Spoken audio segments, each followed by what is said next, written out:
तो आर्टिकल 78 तक हम निकल गए थे पिछली क्लास में। आर्टिकल 79 से आज हम करना है। तो आर्टिकल 70 सब क्लियर हो गया था ना।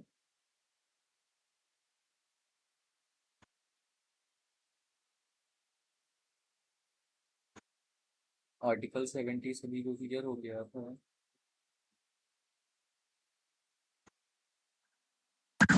यस जी। तो चलो ठीक है, आर्टिकल 79 से शुरू करते हैं। Article 79 basically constitution of parliament, मतलब हमारे पार्लियामेंट के कितने पार्ट्स होते हैं और क्या क्या मतलब पार्लियामेंट के अंदर आता है। तो बेसिकली हमारे पार्लियामेंट को 3 पार्ट्स में डिवाइड किया गया है। पहला तो प्रेसिडेंट, दूसरा राज्यसभा और दूसरा लोकसभा।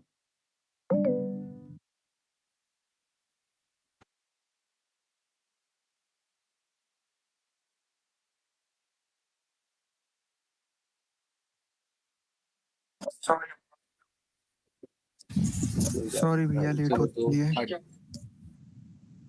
अरे एक्चुअली क्या होता है, वो लॉग आउट हो जाता है मेरे फोन आपके लैपटॉप से, वो बॉट तुम से, लकी भाई से तो संपर्क करो, उसको लकी भाई लॉग तुम्हारा आउट लॉग इलाज इन करेंगे करता ठीक हूँ। से। लकी भाई से संपर्क करो, लकी भाई तुम्हारा इलाज कर क्या? देगा ठीक से। वो भी इशू है ना लैपटॉप का, सब सही कर देगा। अच्छा चलो माइक बंद करो जल्दी अच्छा से। भाई लकी भाई, बोलो। हाँ भैया। अरे माइक बंद करो दोनों अच्छा, जल्दी। लकी से बात बंद हो गई?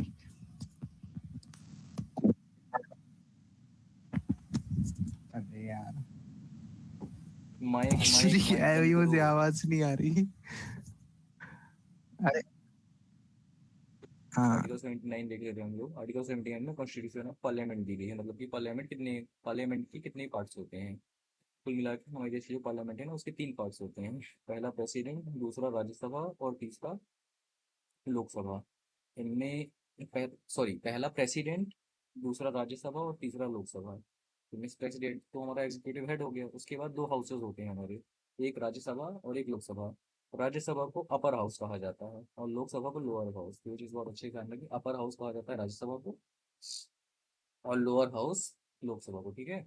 अब राज्यसभा को काउंसिल, राज्यसभा के जो मेंबर आते हैं वो काउंसिल ऑफ स्टेट से बन के आते हैं, इसीलिए इसे हाउस ऑफ स्टेट्स भी कहा जाता है। मैं फिर से रिपीट कर रहा हूँ, राज्यसभा के जो मेंबर्स होते हैं ना, वो किसी न किसी पर्टिकुलर स्टेट से बिलोंग करते हैं, मतलब स्टेट के रिप्रेजेंटेटिव के तौर पर राज्यसभा में होते हैं, इसीलिए राज्यसभा को मतलब हाउस ऑफ स्टेट्स भी कहा जाता है, ठीक है। और दूसरा हो गया हमारा लोकसभा, जिसमें कि हम इलेक्ट करके एमपीज को भेजते हैं। तो उसमें किसी को डाउट आर्टिकल मतलब 79 में।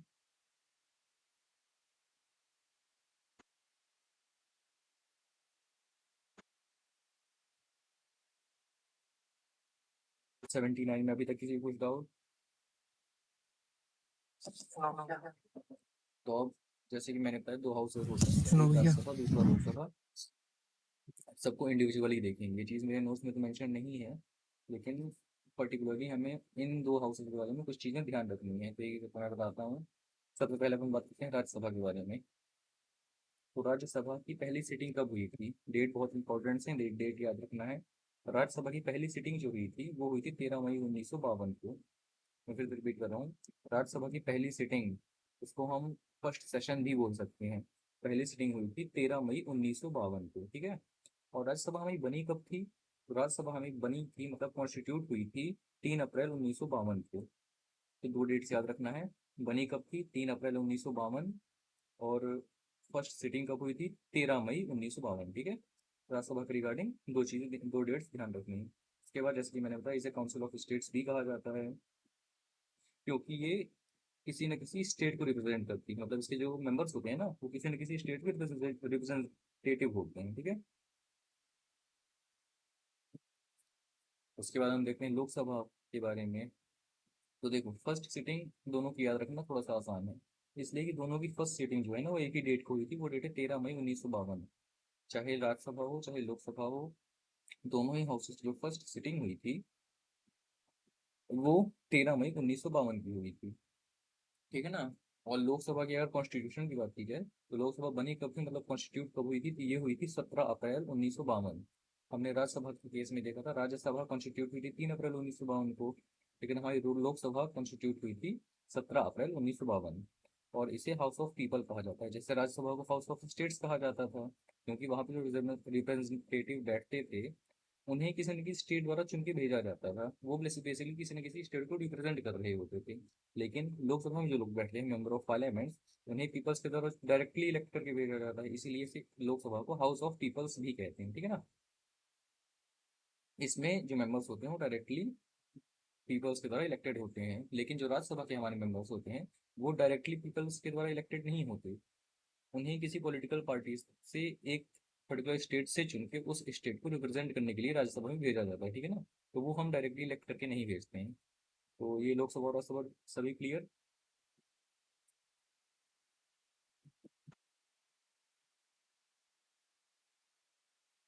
लोकसभा राज्यसभा में किसी को कोई डाउट? भाई एक बार कौन सा रिपीट वाला पढ़ रहे की वो रिवाइज कर रिपीट कर दो एक बार। हो? हाँ, देखो यही दोनों को जो रिपीट कर राज्यसभा देता का हूँ। आपने जो भी कॉन्सेप्ट सबसे पहले बताया। देखते हैं राज्यसभा को। फर्स्ट सिटिंग कब हुई थी? 13 मई 1952 को हुई थी।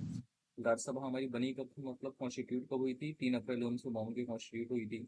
इसे काउंसिल ऑफ स्टेट्स कहा जाता है, जो क्योंकि ये स्टेट को रिप्रेजेंट करती है, ठीक है। और ये हम मतलब सुपीरियरिटी ऑर्डर में देखा जाए तो बड़ी राज्यसभा मानी जाती है, मतलब लोकसभा से बड़ी राज्यसभा मानी जाती है सुपीरियरिटी ऑर्डर में। तो ये चीज ध्यान रखनी है, ठीक है ना। पार्लियामेंट का सुपीरियरिटी ऑर्डर क्या होता है? सबसे पहले प्रेसिडेंट, उसके बाद राज्यसभा, उसके बाद लोकसभा, ठीक है। उसके बाद राज्यसभा की रिगार्डिंग इतनी चीजें ध्यान रखनी। फिर आते हैं लोकसभा में। इसकी भी फर्स्ट सिटिंग कब होती है? तो फर्स्ट सिटिंग होती है 13 मई 1952 को।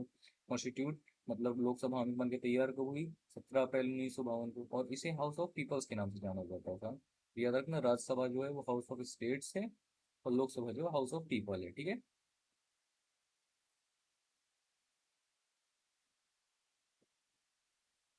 और इसमें सबसे इंपॉर्टेंट सुपीरियरिटी ऑर्डर काफी बार पूछता है हमारी पार्लियामेंट का क्या होता है, तो ये ध्यान रखना है। सबसे पहले प्रेसिडेंट, उसके बाद राज्यसभा और उसके बाद लोकसभा, ठीक है। अब किसी को कुछ डाउट?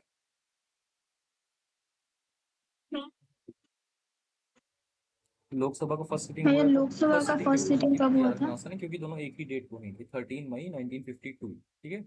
चाहे लोकसभा हो चाहे राज्यसभा हो, दोनों की फर्स्ट सिटिंग 13 मई 1952 को ही हुई थी। बस उनकी कॉन्स्टिट्यूशन की डेट अलग अलग है। राज्यसभा कॉन्स्टिट्यूट हुई थी 3 अप्रैल 1952 को और लोकसभा हुई थी 17 अप्रैल 1952 को। है ना क्लियर? अच्छा, हम मेंबर्स के बारे में बात कर लिया जाए। यस।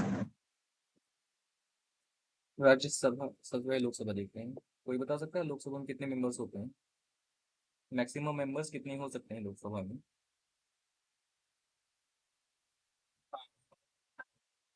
550 इलेक्टेड और नॉमिनेटेड। 550। 550।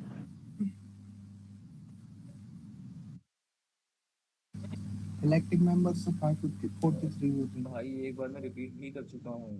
543। और पहले भी बता चुका हूँ, एक बार फिर से वो करो।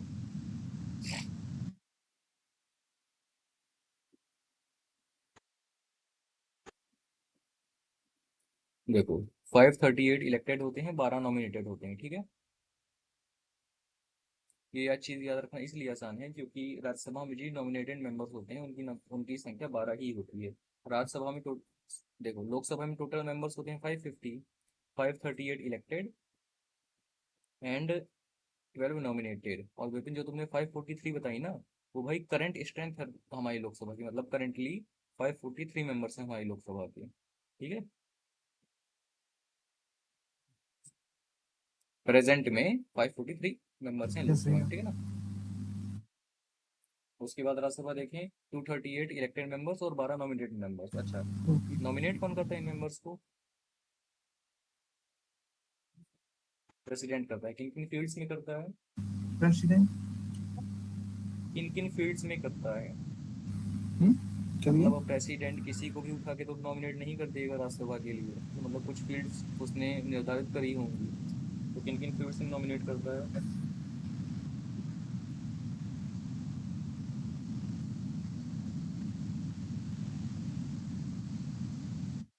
पेंसिल उठाओ, आर्टिकल 79 के सामने लिखो लिसेस, LISAS। लिख लिया?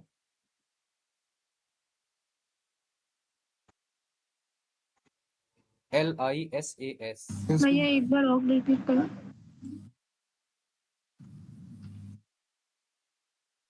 अब ये लिसेस है क्या, तो देखो हमारा प्रेसिडेंट नॉमिनेट करता है कुछ मेंबर्स को राज्यसभा में, ये सभी को पता है। लेकिन वो किन किन फील्ड्स में नॉमिनेट करता है, इसी की एक ट्रिक है लिसेस। लिसेस में LI का मतलब लिटरेचर, S का मतलब साइंस, A का मतलब आर्ट्स, और दूसरा वाला जो S है उसका मतलब सोशल साइंस, मतलब सोशल सर्विस, ठीक है ना। तो लिसेस ये जो है, इसका LI का मतलब लिटरेचर, S का साइंस, A का आर्ट्स एंड S का सोशल सर्विस, ठीक है ना। इन 4 फील्ड से प्रेसिडेंट राज्यसभा के लिए मेंबर्स को नॉमिनेट करते हैं, ठीक है।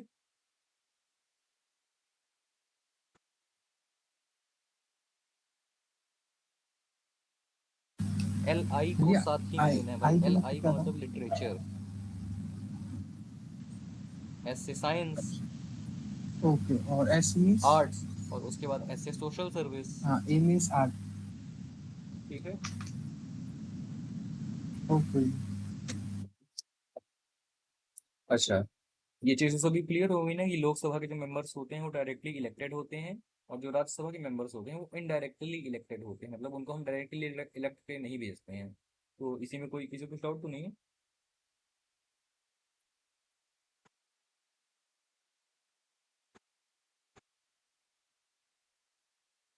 उसमें किसी को कुछ भी डाउट? अच्छा ठीक है। लोकसभा और नो भैया। राज्यसभा का पूरा डाउट मैंने एक्सप्लेन कर दिया है। अब इसमें कंपोजिशन को लेके, या कि मेंबर्स को लेके, या कि नॉमिनेशंस को लेके और किसी को कुछ डाउट?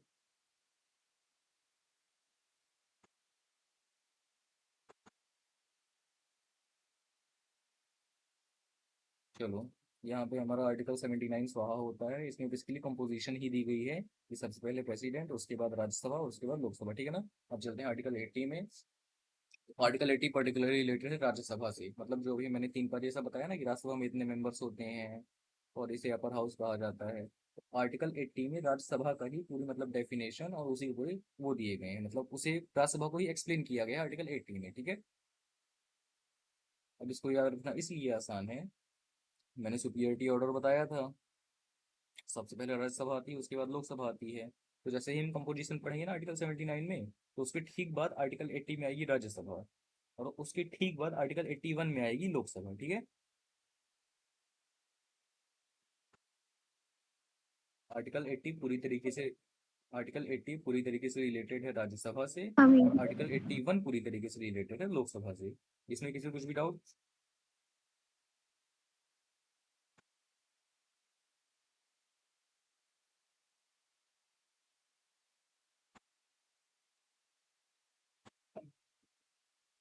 ठीक है, आर्टिकल 80 और 81 नो हमारा भैया। क्लियर हो गया।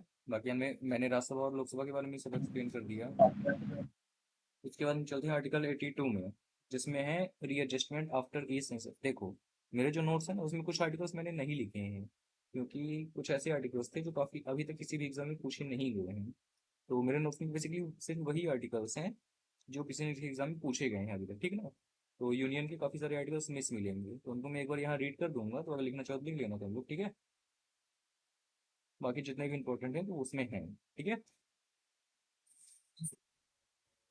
ठीक है, आर्टिकल टेस्ट भी 81 आप सबने बोल कर के लिया जाना, था। हम लोग टाइप कर लेंगे। Article 82 readjustment after census, readjustment after each census.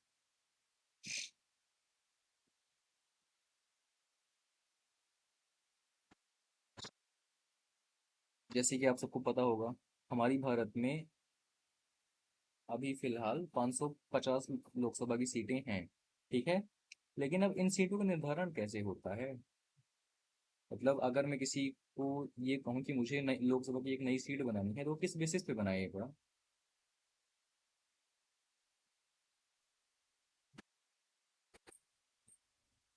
नहीं भाई, बिल पास करके तो बनाएगा, लेकिन कुछ तो बिल बेसिस पास लेगा ना, करके। उसका पॉपुलेशन का बेसिस लेगा उस एरिया की, या एरिया का बेसिस लेगा। तो बेसिकली हमारी जो लोकसभा की सीटें बनती है ना, वो पॉल्यूशन वो पॉपुलेशन के कुछ मतलब लिंकेज से ही बनती हैं। तो एक आर्टिकल 82 में यही चीज़ मेंशन है कि जब हमारी देश का सेंसस होगा ना, तो जब जब सेंसस होगा, पॉपुलेशन में कुछ चेंजेस आएंगे, पॉपुलेशन में कुछ चेंजेस आएंगे, कुछ ऐसा पर्टिकुलर एरिया आएगा जहाँ लोगों की डेंसिटी कम होगी, कुछ एरिया ऐसा आएगा जहाँ लोगों की डेंसिटी ज़्यादा हो जाएगी। तो वो जो चेंज आएगा ना, उसी हिसाब से हम अपनी लोकसभा सीटों में भी मतलब चेंज करेंगे। मतलब फॉर एग्जांपल अगर हम 2001 के सेंसस में देखें, मैं एग्जांपल के तौर पे बोल रहा हूँ, यूपी की पॉपुलेशन बहुत ज़्यादा थी, एमपी की कंपेरेटिवली कम थी, तो हमने यूपी को ज़्यादा लोकसभा सीटें दी, एमपी को कम दी। लेकिन 2011 के सेंसस में क्या हो गया, उल्टा हो गया, मतलब अब एमपी में पॉपुलेशन ज़्यादा हो गई, यूपी में कम हो गई। तो 2011 के सेंसस के बाद हम अपनी लोकसभा सीट्स में चेंज करेंगे, और चेंज इस तरह करेंगे कि जब अगर एमपी में पॉपुलेशन बढ़ी है तो एमपी में हम लोकसभा की सीटें भी बढ़ाएंगे, ठीक है, और यूपी में वहाँ की पॉपुलेशन के अकॉर्डिंग कम करेंगे, उतनी ही रहने देंगे, ठीक है। मतलब आर्टिकल 82 में यही चीज दी गई, रीएडजस्टमेंट आफ्टर ईच सेंसस। मतलब जितनी बार भी हमारे देश का सेंसस होगा तो उसके बाद लोकसभा की सीटों में कुछ उनके एरिया में, बाउंडेशन में या नंबर में कुछ चेंज किया जाएगा, ठीक है ना, एज रिस्पेक्ट टू पॉपुलेशन। इसमें किसी को कुछ डाउट?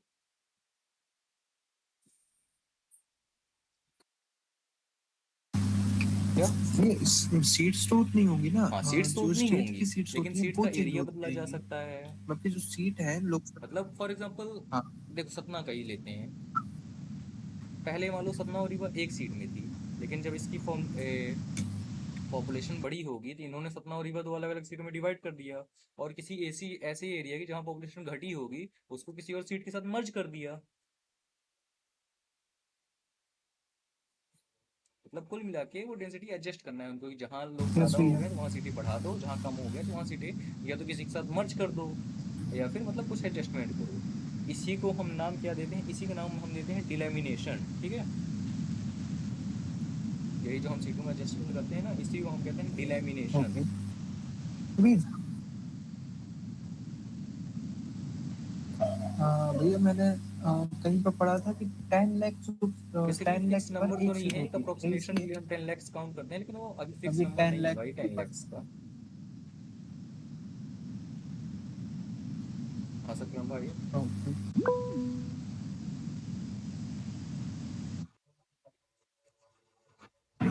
भैया ये एक और एग्जांपल ले सकते हैं, जैसे कि अभी खजुराहो है वो भी जिला बन जिला, चुका है, हाँ जिला अभी बन चुका है, मैयर एक भी। एग्जांपल है, लेकिन ये लोकसभा सीटों से उनको कोई मतलब नहीं, इसलिए लोकसभा सीट अभी मैयर की सपना ही लगती है। मतलब एग्जांपल हमें इसे हम ले सकते हैं कि जैसे इन जिलों को मतलब बंटवारा होता है, तो ऐसे भी सेंसस के बाद सीटों का भी होता है। अब जब 2027 का सेंसस हो गया ना, उसके बाद तुम लोग देखना कि सीटों में उथल पुथल होगी। अब 2027 के सेंसस की जब पूरी रिपोर्ट आ जाएगी ना, उसके बाद सीटों में बहुत से चेंजेस होंगे, ठीक है। तो इसी ओके भाई भैया। इस बार आएगी, मतलब ये सेंसस रिपोर्ट वैसे कब तो आती हर है? 10 साल में होता है, लेकिन 2011 के बाद अभी तक हुआ ही नहीं है। तो अभी जो 26 वाला हुआ है ना, उसकी रिपोर्ट आनी है। डेट मैंने पढ़ी है वो 28 फरवरी 2027 को। 28 फरवरी। हाँ तो भाई ये तो ये 14 चलता है साल हो इंडिया में गए, रूल के हिसाब से। मतलब कि 15 साल हो गए। 2001 में हुआ था, उसके बाद 11 में, मतलब 10 साल में हो ये गया तो था, है। 11 के बाद 21 में होना चाहिए था, लेकिन जय कोरोना, और वो भी इस तरीके से जय कोरोना कि 6 साल पीछे चले गए हम, ठीक है। तो आर्टिकल 82 हाँ। रीएडजस्टमेंट आफ्टर ई सेंसस, इसी को हम कहते हैं डेलिमिनेशन, ठीक है। आर्टिकल 82 सभी क्लियर हो गया?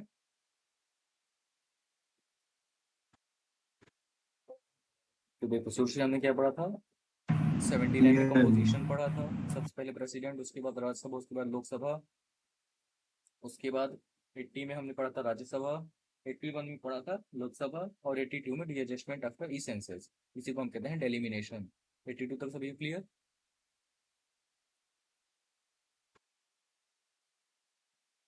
चलो इसके बाद थोड़ा स्पीड से चलेंगे, क्योंकि अब बेसिक बेसिक ही है। 82 के बाद आते हैं आर्टिकल 83 में। 80, हाँ विपिन भाई तो क्या क्या? ये जो आपने सीट्स बोली है लोकसभा की चीज होती है बस, नहीं भाई, ये दोनों में सीट्स होता है, आपने बोली लोकसभा है ये राज्यसभा दोनों लोकसभा में ही में होता होता है। है बस चेंज। इसलिए हम स्टेट का भी तो एग्जाम्पल ले सकते हैं ना। ओके। तो बेसिकली राज्यसभा में जो रिप्रेजेंटेशन होता है ना, वो पॉपुलेशन के बेसिस पे ही होता हाँ। है। जैसे यूपी के ज्यादा मेंबर्स हैं, और एमपी के कम मेंबर्स हैं। सबसे ज़्यादा मुझे लगता है यूपी के ही हैं राज्यसभा में भी। इसलिए कि यूपी की पॉपुलेशन इंडिया और बिहार के भी ज़्यादा अच्छे खासे मेंबर्स हैं। अरे तुम जैसे लोकसभा सीट ही देख लो ना भाई, यूपी में 80 हैं, एमपी में कितनी 29 है शायद।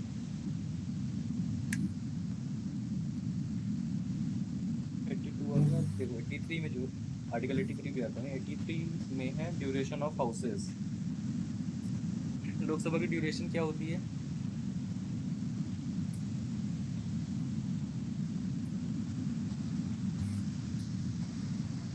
और 5 years। लोकसभा की 5 साल होती है और राज्यसभा की दो अंकिता, साल राज्यसभा की ड्यूरेशन क्या होती है? ठीक है। हाँ।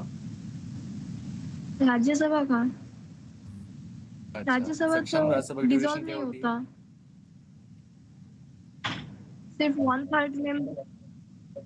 1/3 मेंबर्स 2 years बाद सक्षम। बाद चेंज होते हैं, री-इलेक्टेड होते हैं। सक्षम। हाँ भैया अंकिता का 5 सही था कि राज्यसभा परमानेंट हाउस होता है, उसकी कोई ड्यूरेशन नहीं होती है, मतलब वो परमानेंट ही होता है। उसके 1/3 मेंबर हर 2 साल में रिटायर होते हैं, ठीक है ना। अगर कोई पूछे कि राज्यसभा की ड्यूरेशन क्या होती है, तो राज्यसभा परमानेंट हाउस होता है, मतलब वो कभी डिसॉल्व नहीं होता है। जैसे 5 साल बाद हमारी लोकसभा डिसॉल्व हो जाती है ना, तो वैसे राज्यसभा कभी भी डिसॉल्व नहीं होता। बस वो एक पीरियोडिकली बेसिस पे हर 2 साल में उसके 1/3 मेंबर्स रिटायर होते जाते हैं और नए आते जाते हैं, ठीक है। तो ये ड्यूरेशन में किसी को कुछ डाउट? और लोकसभा का 5 साल होता है, वो भी ने सही बताया, लोकसभा 5 साल, ठीक है। इसीलिए राज्यसभा के यहाँ एक और नया नाम नोट करो, इसे हम परमानेंट हाउस के नाम से भी जानते हैं, ठीक है। राज्यसभा क्योंकि ये कभी डिसॉल्व नहीं होता, इसीलिए हम इसे परमानेंट हाउस भी कहते हैं। मैं क्लियर?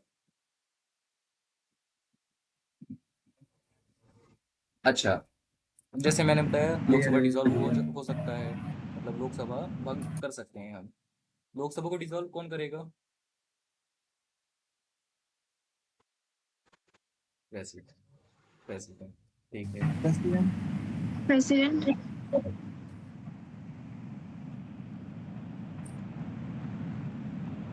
हाँ ठीक है, बस इतना ही पढ़ना चाहिए इसमें। आर्टिकल 83 में बस ड्यूरेशन याद रखनी थी। राज्यसभा परमानेंट हाउस होता है, ये याद रखना। लोकसभा की 5 साल होती है, ये याद रखना। और राज्यसभा के 1/3 मेंबर्स को हर 2 ईयर्स में रिटायर किया जाता है, ये याद रखना, ठीक है। आर्टिकल 83 इतना ही है, स्वाहा। उसके बाद आर्टिकल 84। 84 मतलब qualification of membership of parliament. मतलब वही चीज़ है कि भाई अगर किसी को एमपी का चुनाव लड़ना है तो उसके पास कुछ क्वालिफिकेशंस तो होनी चाहिए, मतलब भाई कुछ तो ऐसा होना, मतलब कुछ तो होना चाहिए ना उसमें। Basic eligibility. कोई मुझे बता सकता है कि मेंबर ऑफ पार्लियामेंट के लिए एलिजिबिलिटी क्राइटेरिया क्या क्या रखे गए हैं? विपिन। लोकसभा की इसकी राज्यसभा की जो एज होती है वो 30 होती है और क्या रखी गई लोकसभा है? की 25 होती है। और क्या आप स्टार्ट ठीक है, लोकसभा की 25 एज लिमिट की होती है ऊपर 25 वाली ईयर्स और मेंबर्स राज्यसभा की को होती है लागू होता 30 ईयर्स, है। ठीक है ना।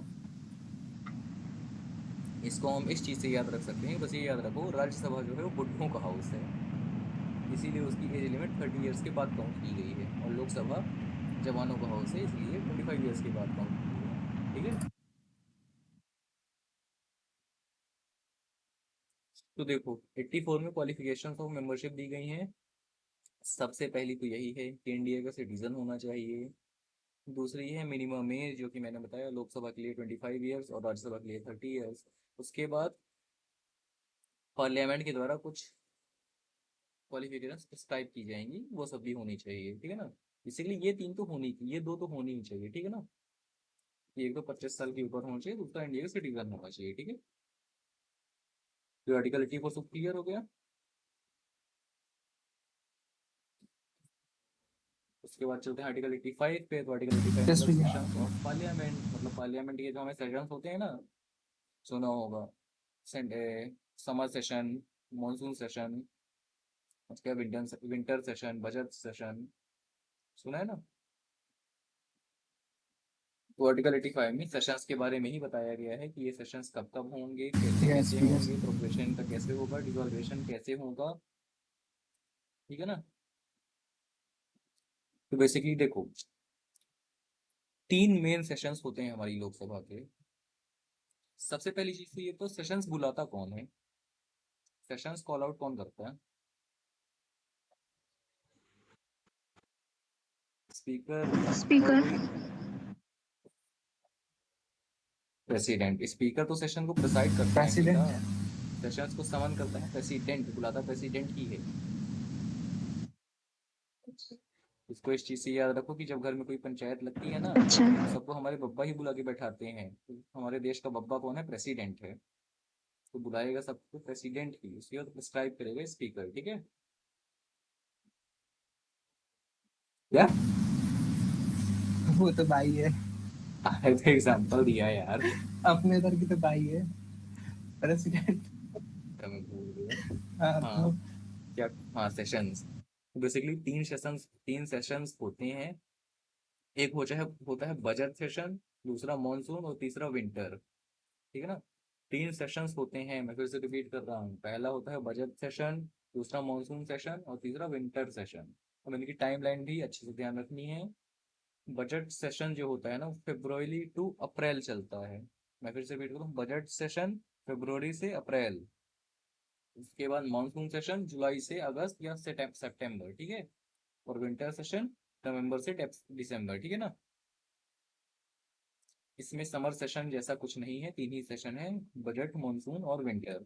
और समर को बस ऐसे याद रख सकते हो, समर इसलिए नहीं है, गर्मी में किसी काम धाम करने का मन करता नहीं है, समर सेशन ही हटा दिए हैं ये लोग, ठीक है। बस ठंडी में काम करेंगे, बरसात में, और एक बजट बनाने के लिए काम करेंगे, ठीक है।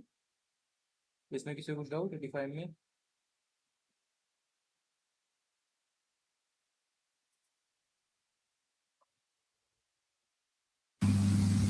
भैया बजट फर्स्ट जो सेशन भाई, होता है बजट, उसको क्या यूनियन नाम बजट बोला जब था पेश आपने? होता है। बजट।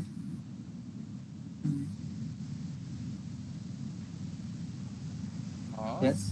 भैया बजट सेशन में फाइनेंशियल ईयर का बारे में कुछ बातें हाँ चलती हाँ, है ना, बजट सेशन चलती मतलब है ना। उसी रिलेटेड, मतलब फाइनेंशियल ईयर हमारे यहाँ जो हाँ काउंट किया जब जाता है 1 अप्रैल से किया फाइनेंशियल, जाता है, हाँ 1 अप्रैल टू 31 मार्च, ठीक है। इसको इस चीज से याद रख सकते हैं कि बजट सेशन की जो टाइम लाइन होती है वो होती है फरवरी से लेके लास्ट अप्रैल तक। मतलब फरवरी से लेके अप्रैल ही याद रखना। तो पहले तो ये लोग बजट बना के तैयार करेंगे, उसके बाद उसको तो लागू करेंगे, तो लागू कब करेंगे? पहले अप्रैल को ही लागू कर देंगे, ठीक है ना। जो फाइनेंशियल ईयर हमारा काउंट होता है वो 1 अप्रैल टू 31 मार्च, ठीक है। तो budget session February to April, monsoon session July to September and winter session November December, ठीक है। उसके बाद सेशन को बुलाता कौन है, ये तो देख लिया, प्रेसिडेंट। अच्छा, सेशन का प्रोरोगेशन कौन करता है, मतलब सेशन को एंड कौन करता है? कि हाँ आप सब काम धाम हो गया, सब अपने अपने घर जाओ।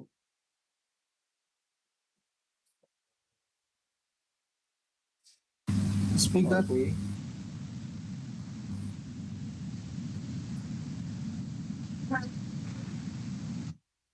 और कोई? Vice president.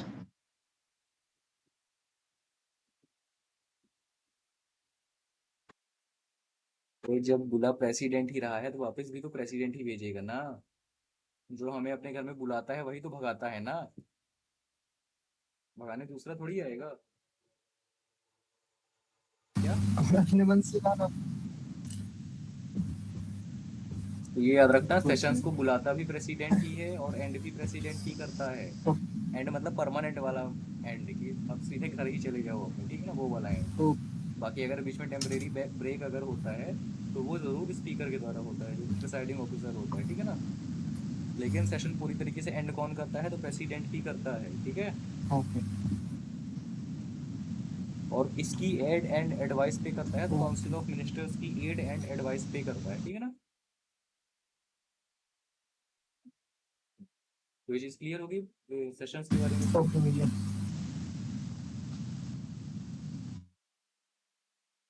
इसमें बस एक चीज ये अच्छे से याद रखनी है कि सेशंस को पूरी तरीके से एंड तो प्रेसिडेंट ही करता है, लेकिन जब कभी सेशंस में बीच में ब्रेक आता है या कि मतलब उसको टेम्परेरी तौर पे सस्पेंड किया जाता है कुछ पर्टिकुलर टाइम लिमिट के लिए, तो वो करता है हमारा प्रिसाइडिंग ऑफिसर। जैसे कि मान लो कि अब एक हफ्ते का ब्रेक लेना है किसी को, मतलब एक हफ्ते के लिए सेशन को अर्जेंट करना है, तो वो प्रेसिडेंट नहीं करेगा, वो प्रेसाइडिंग ऑफिसर ही करेगा। प्रेसिडेंट जब करेगा पूरी तरीके से ही करेगा, ठीक है ना। बीच में प्रिसाइडिंग ऑफिसर ही करता है, लेकिन सेशन को पूरी तरीके से प्रेसिडेंट करता है। Am I clear?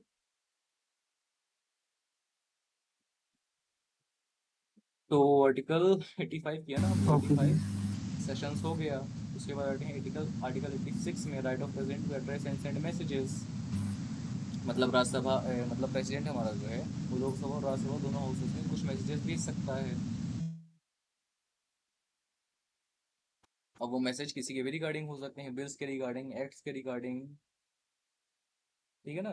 तो right of president to address and send messages to the both house of our parliament, Lok Sabha and Rajya Sabha, ये चीज मेंशन है आर्टिकल 86 में। Am I clear?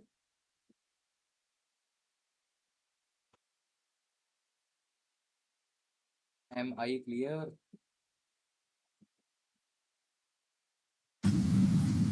हाँ ठीक है। भैया रिपीट कर आर्टिकल दो एक बार। 86 जो है, यस भैया। एक चीज याद रखनी है, एड्रेस ऑफ प्रेसिडेंट। इसमें एड्रेस का मतलब पता वाला एड्रेस नहीं है। एड्रेस मतलब प्रेसिडेंट कुछ भी मैसेज सेंड कर सकता है लोकसभा के पार्लियामेंट के दोनों हाउसेज में, लोकसभा में और राज्यसभा में, ठीक है ना। अब वो मैसेजेस किसी बिल के रिगार्डिंग हो सकते हैं, किसी एक्ट के रिगार्डिंग हो सकते हैं, मतलब कुल मिला के अपना संदेश प्रेसिडेंट भेज सकता है पार्लियामेंट के दोनों हाउसेज तक, लोकसभा तक भी और राज्यसभा तक भी, ठीक है ना। ये चीज मेंशन है आर्टिकल 86 में। उसके बाद आर्टिकल 87 भी इसी से ओके। रिलेटेड है, और आर्टिकल 87 जैसे कि मैंने 86 में अभी बताया ना कि एड्रेस का मतलब है संदेश भेजना, मैसेज भेजना। आर्टिकल 87 में मेंशन है हमारा स्पेशल एड्रेस। अब ये स्पेशल एड्रेस क्या होता है, जब कोई भी मतलब फर्स्ट सेशन होता है ना किसी भी इलेक्शन के बाद, तो एक तरीके से प्रेसिडेंट उस फर्स्ट काउंसिल ऑफ मिनिस्टर को अपना थैंक्स थैंक्स मतलब थैंक्स ग्रेटिट्यूड करता है कि आपने हमारे देश के इस पार्लियामेंट में आके सरकार बनाई। उसी को हम स्पेशल एड्रेस कहते हैं। तो स्पेशल एड्रेस के रिगार्डिंग बस यही बात करना है, जो फर्स्ट सेशन होता है हमारा जनरल इलेक्शंस के बाद, उसी को हम स्पेशल एड्रेस कहते हैं। और वो आर्टिकल 87 में मेंशन्ड है। फिर से रिपीट में करता हूँ, आर्टिकल 87 में मेंशन है special address by the president. और ये स्पेशल एड्रेस होता क्या है, तो फर्स्ट जनरल इलेक्शन के बाद जो प्रेसिडेंट दोनों हाउसेस को एड्रेस भेजता है, वो हमारा होता है स्पेशल एड्रेस, ठीक है ना। इसमें किसी को कुछ डाउट?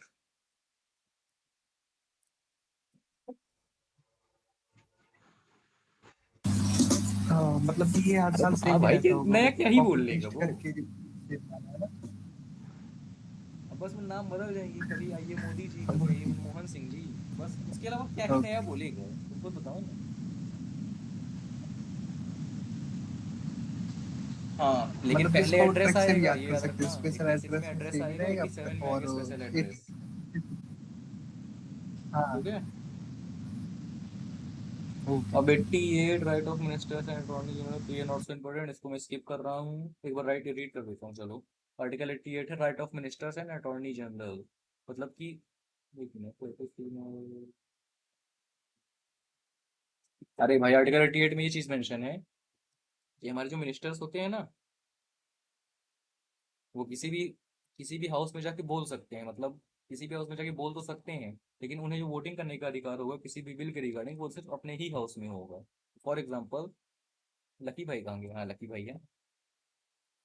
लकी भाई हमारा बन गया सांसद, मतलब मेंबर ऑफ पार्लियामेंट, चला गया लोकसभा में वो, तो उसके पास ये राइट आ जाएगा कि वो लोकसभा में भी अपनी बात रख सकता है और राज्यसभा में जाके भी अपनी बात रख सकता है, वो मतलब बोल सकता है। लेकिन अगर उसे किसी बिल या एक्ट के लिए वोट करना है, तो वोट वो सिर्फ लोकसभा में ही कर पाएगा, ठीक है ना, क्योंकि मेंबर तो लोकसभा का है, इसलिए वोट तो सिर्फ लोकसभा में ही करेगा। हाँ बोल दोनों जगह जाके सकता है। ये चीज मेंशन है आर्टिकल 88 में। इसमें किसी को डाउट?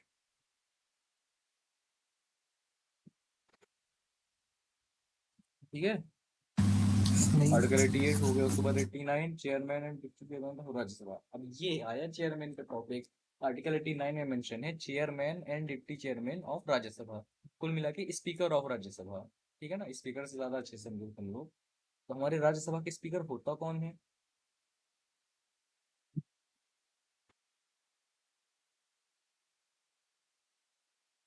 हमारे राज्यसभा का स्पीकर कौन होता है?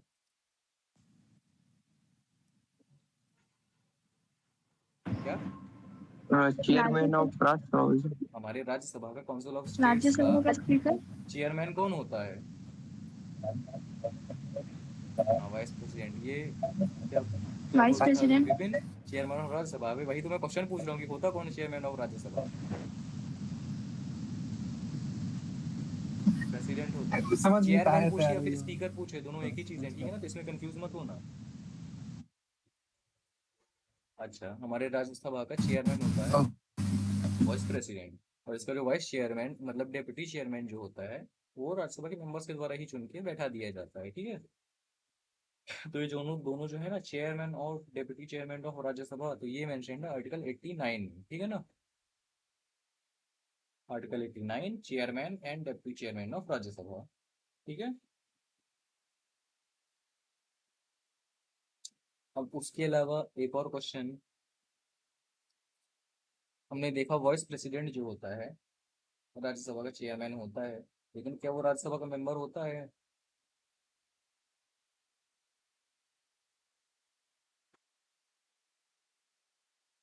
नहीं भैया, ये बात सही है।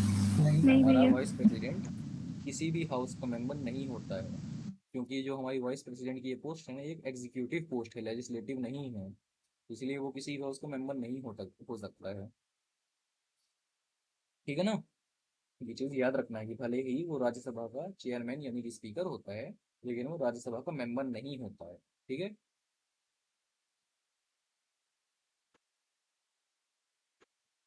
ओके, तो चेयरमैन और okay deputy chairman of sir. Rajya Sabha ये हमने पढ़ा आर्टिकल 89 में। उसके बाद चलते हैं आर्टिकल 90 में।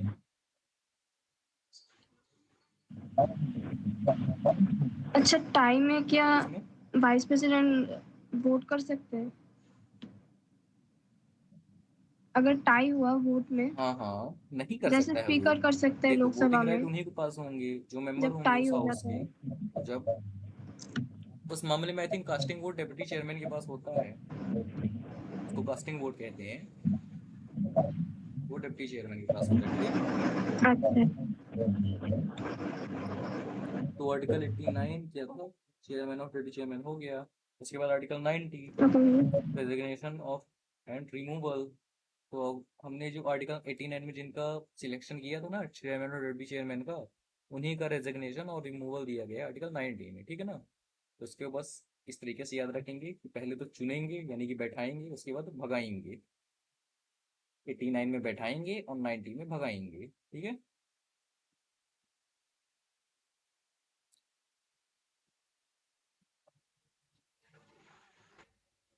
भगा दिया बाकी एक बस, ही आर्टिकल में बैठा दिया और उसी के ठीक है। जस्ट आर्टिकल में भगा भी दिया। 89 में वाह। बैठाएंगे, 90 में भगाएंगे।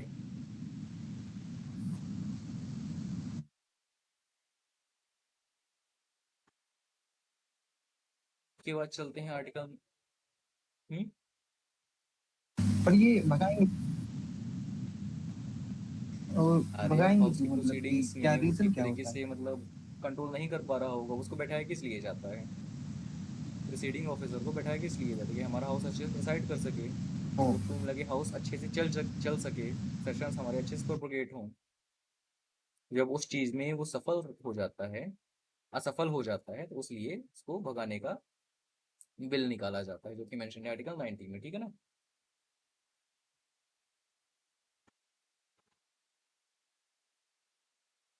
और एक और चीज पूछने के लिए, जो ये हाँ, राज्यसभा को मेंबर ही बनता डिप्यूटी है, चेयरमैन वो बनता है, मेंबर वो होता कोई है मेंबर ही राज्यसभा का। बनता है क्या?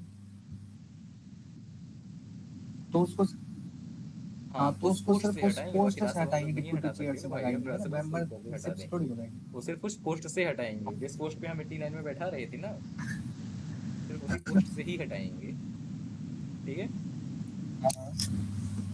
क्या?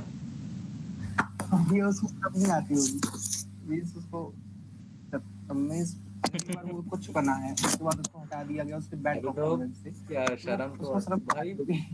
क्या कहूँ मैं, बाकी वो शर्म तो मेंबर किसको है आनी तो। चाहिए, उसको आ नहीं रही है भाई। अब छोड़ो अच्छी थोड़ा तो है। विवाद हो जाएगा।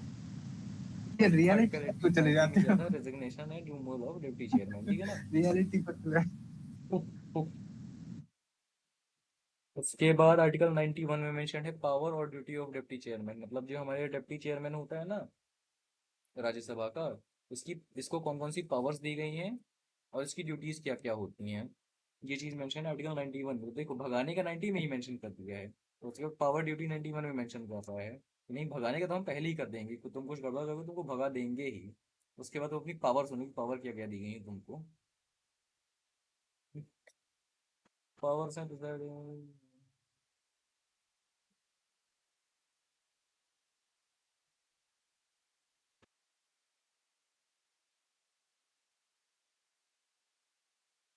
अच्छा देखो, आर्टिकल 91 में बेसिकली डिप्टी चेयरमैन जो हमारा होता है राज्यसभा का, उनकी पावर्स दी गई हैं।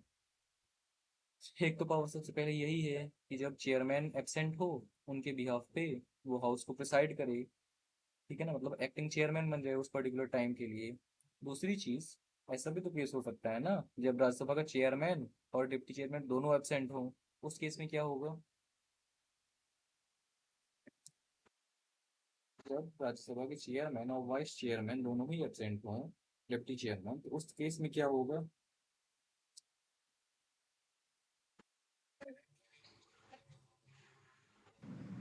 हाँ senior senior most most member जो होंगे, मेंबर होंगे वो या फिर राज्यसभा के जो बैठेंगे मेंबर्स क्या? प्रेजेंट होंगे ना, तो वो अपनी सहमति से किसी एक को चुन के, कि बेसिकली सीनियर मोस्ट मेंबर ही कह सकते हैं हम उनको, उनको मतलब अलाउ करेंगे कि आप जाके ड्यूटीज को प्रिसाइड करिए, ठीक है। तो आर्टिकल 91 में पावर्स और ड्यूटीज सब क्लियर हो गया।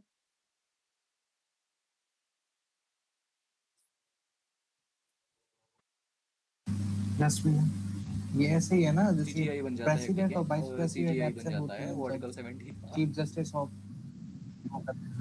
हाँ मतलब हाँ कह सकते हैं रिलेटेड। हाँ तो वही तो मैं भी 91 ऐसे ही था powers and graduation। Duties of deputy chairman, उसके बाद 92 था chairman and deputy chairman not during their removal. अब ये है थोड़ा सा इंटरेस्टिंग। अब ये बताओ, जैसे कि हम जानते हैं चेयरमैन या डिप्टी चेयरमैन किसी को भी हटाना है अगर पोस्ट से, बिल पास करना पड़ता है उस हाउस में। जैसे कि अगर राज्यसभा के डिप्टी चेयरमैन को हमें हटाना है, उसके लिए बिल बिल पेश करना पड़ेगा उस पर्टिकुलर हाउस में। तो जो बिल पेश होगा ना, तो उसकी जो प्रोसीडिंग्स होंगी, उसकी जो कार्रवाई होंगी, उसमें ये दोनों पार्ट नहीं लेंगे। मतलब जिसके खिलाफ बिल चल रहा है वो व्यक्ति उस बिल में पार्ट नहीं लेगा। फॉर एग्जाम्पल अब जैसे देखो, हमारा लकी भाई है डिप्टी चेयरमैन राज्यसभा का, अब हमें इसी को हटाने का बिल लाना है, तो यही थोड़ी है प्रिसाइड करेगा।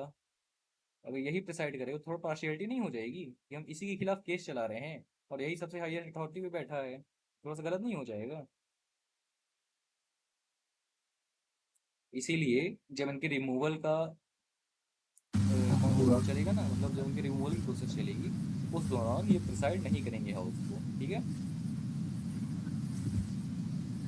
यही चीज मेंशन है आर्टिकल क्या। लकी कह रहा हूँ। अरे लकी भाई बुरा लकी मत क्या मानना ये यार। मेरे को ही क्यों लपेट रहा है? लकी भाई बुरा तो नहीं माने। तो लकी भाई नहीं कह रहा है भैया, यार, जानता है ना वो। तो ठीक है ना, नहीं नहीं नहीं भैया। आर्टिकल 92 में यही चीज मेंशन है कि चेयरमैन और डिप्टी चेयरमैन जो उनके रिमूवल का कॉन्सेप्ट चलेगा, तो उस दौरान वो हाउस को डिसाइड नहीं करेंगे, ठीक है। उसके बाद आते हैं आर्टिकल 93 में। आर्टिकल 89 से 92 तक पढ़ लिए खूब राज्यसभा के स्पीकर के बारे में। अब आर्टिकल 93 में पढ़ेंगे speaker and deputy speaker of Lok Sabha. तो कोई बता सकता है प्रेजेंटली कौन है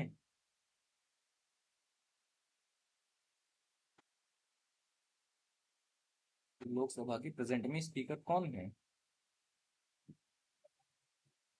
बिरला। और इलेक्ट कैसे होते हैं। ओम बिरला।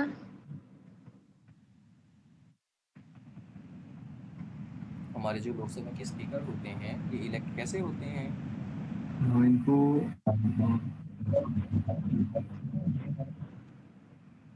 लोकसभा के मेंबर्स ही लोकसभा के करते हैं। मेंबर्स ही इलेक्ट मेंबर करते ही हैं और इलेक्ट सिंपल करते मेजोरिटी से ही इलेक्ट करते हैं। मतलब वही सिंपल मेजोरिटी, मतलब वही 1/2 + 1, और सिंपल मेजोरिटी से लोकसभा के मेंबर्स ही स्पीकर को इलेक्ट करते हैं, ठीक है ना। अब इसमें एक नाम बहुत अच्छे से ध्यान रखना है, हमारी पहली लोकसभा की स्पीकर कौन थे?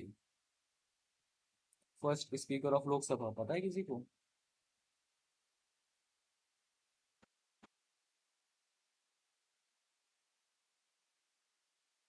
हमारी फर्स्ट लोकसभा के स्पीकर थे जीवी मावलानकर। नाम मैं फिर से रिपीट करता हूँ, हमारे फर्स्ट लोकसभा के स्पीकर थे G V Mavalankar. Am I clear?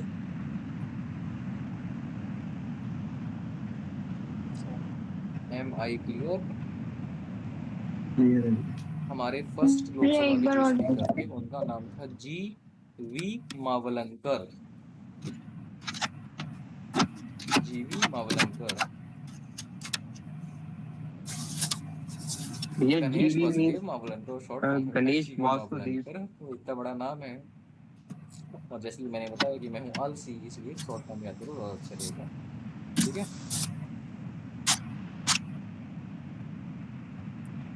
ठीक है, तो फर्स्ट स्पीकर हो गया जीवी मावलनकर, उसके बाद हो गया आर्टिकल 93 में, बस यही चीज वो रखनी है। हाँ, एक चीज और याद रखनी है, जैसे मैं बता speaker and deputy speaker of Lok Sabha, तो ये डिप्टी स्पीकर ऑफ लोकसभा की सीट है ना, मतलब ये जो पोस्ट है 2019 से खाली ही है ये, मतलब भाई किसी को बैठाए ही नहीं है वहां पे। इतना कॉन्फिडेंस अपने ऊपर कि मैं कभी एबसेंट होऊंगा ही नहीं।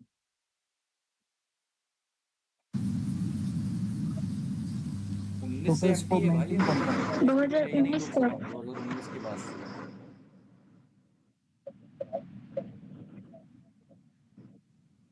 क्या?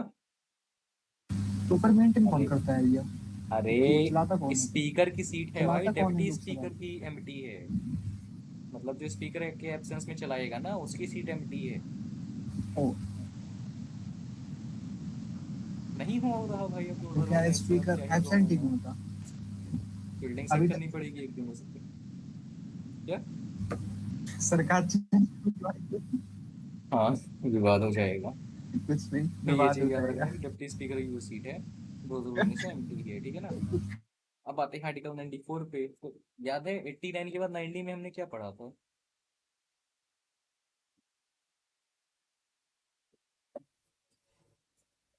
बस 89 में बैठा रहे थे, एडवोकेशन 90 में रेजिग्नेशन निकाल एंड रहे थे, रिमूवल ऑफ वही चीज डिप्टी यहाँ भी है। चेयरमैन। 93 में लोकसभा के स्पीकर को बैठा रहे हैं और 94 में निकाल दे रहे हैं। ठीक है, बस सेम सब कुछ, वैगनेशन, रिसाइनेशन, removal of speaker and deputy speaker of Lok Sabha, ठीक है ना? वहां राज्यसभा के थे और यहाँ लोकसभा के हैं, ठीक है? तो आर्टिकल 94 क्लियर हो गया सबको?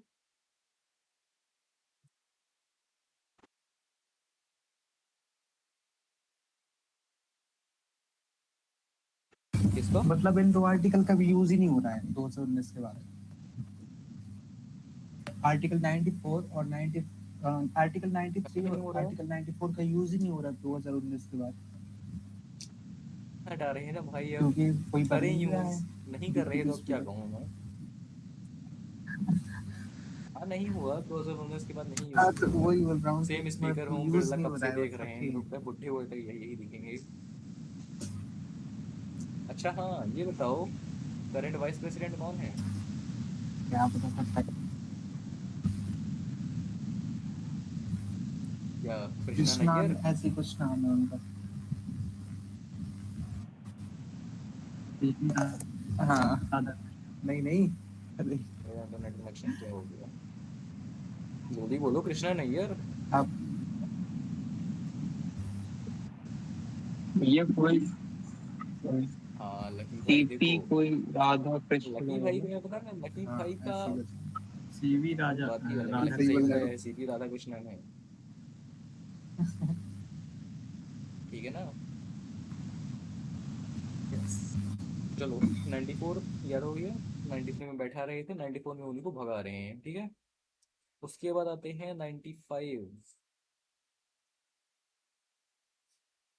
तो भाई 95 में जैसे हमने वहाँ 91 में पढ़ा था ना, पावर्स ऑफ डिप्टी चेयरमैन, मतलब पावर और ड्यूटी ऑफ डिप्टी चेयरमैन।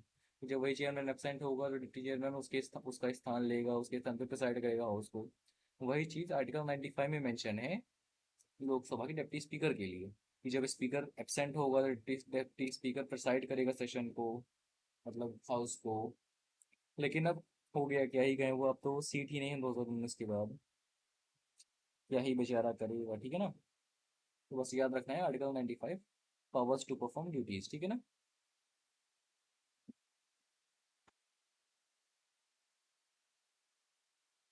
यहाँ पर राइट टू इक्वालिटी दी मतलब गई है राइट दोनों इक्वालिटी कैसे दी गई है? को, दोनों स्पीकर्स को। आपकी दोनों स्पीकर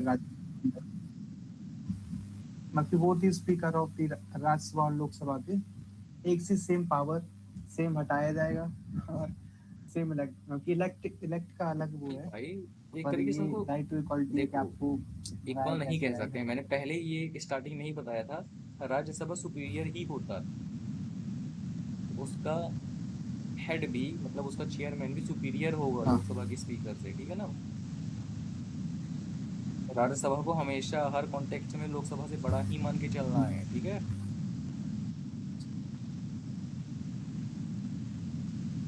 नहीं, उसको नहीं बोल रहा हूँ, ये पोस्ट को, चीज सेम ही जो चल रही डिप्टी है। स्पीकर अब की देखो आर्टिकल पोस्ट होती है, 96 इनके भी लिए बोल रहा लगभग हूँ, सेम ही जो है। आर्टिकल। वहाँ हमने 92 में पढ़ा था ना कि जब इन दोनों का हाँ रिमूवल का वो चल रहा होगा कॉन्सेप्ट, तो चेयरमैन और डिप्टी चेयरमैन प्रिसाइड नहीं करेंगे। वही चीज आर्टिकल 96 में मेंशन हाँ है हाँ लोकसभा के लिए। तो जब मतलब स्पीकर और डिप्टी स्पीकर के रिमूवल का वो चल रहा होगा, उसको क्या कहते हैं यार, मेरे दिमाग से निकल रहा है,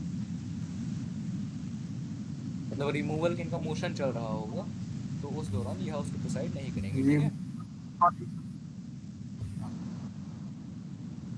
उसके बाद 97 में आते हैं सैलरी। क्या? हाँ, भैया तुम्हारे को बचाओ, लिखने दो हाँ हाँ मुझे। बिल्कुल बिल्कुल, लिख लो ना यार, लिख लेने दो, कहीं छूट आप गया तो स्पीड बताना, में नहीं मैं पढ़ा फिर से रहे रीड हो। भी कर दूंगा।